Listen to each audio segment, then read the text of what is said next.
Our next topic is about classification of rituals. So first, let's define what is ritual. So ritual in term means the performance of ceremonial acts due to the traditional commissions or sacerdotal decrees. It is also being used in modern times to address an established routine or standard act, as ritual is a mode of behavior performed by the people of different cultures in different ages. It is possible to view ritual as a way of understanding and describing the human nature. First, let's talk about imitative. These are patterned after myths and the ritual repeats the myths or aspect of the myths. Imitative rituals are defined as a practical pattern of the belief system. These patterns are shaped based on the mythic concept and are the imitations of an idea or an action which gods or other sacred figures did once upon a time. Second, we have positive and negative. This model represents a dual classification of rituals as positive or negative.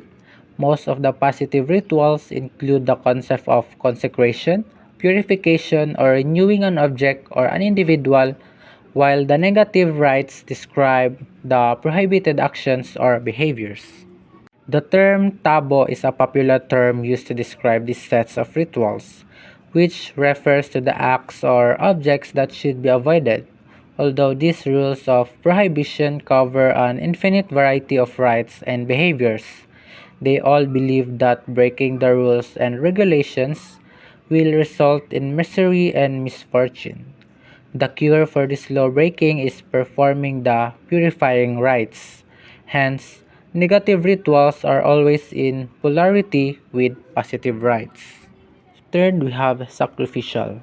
Sacrificial are seen as the earliest form of religion. The significance of sacrifice in the history of religion is well documented. Sacrifice is basically different from rituals of oblation, offerings, and consecrations. Although a sacrifice act might be accompanied with consecration and offering, they do not share the same characteristics.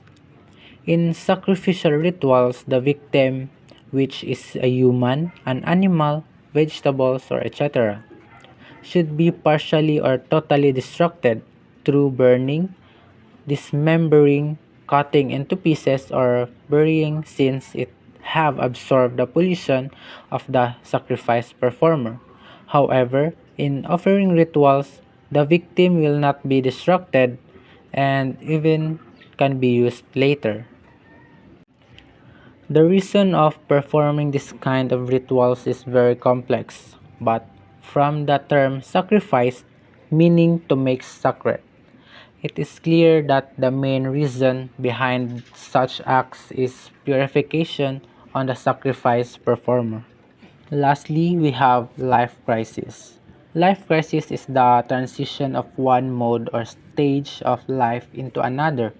This ritual usually defines the life of an individual. Life crisis rituals, the last category, contains the very important rites of passage from one stage of life into another, which can be found in almost all ancient cultures and traditions. These rituals are often called the rites of passage, which refer to rituals that emphasize a critical stage in individual or social life and contain rituals of birth, maturity, marriage, death, and etc.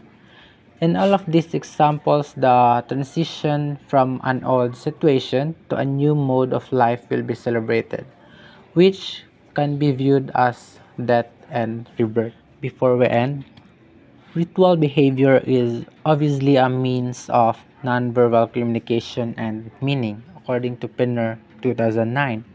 Thus, the interpretation of this communication is often stressed in mythology and described in written literature.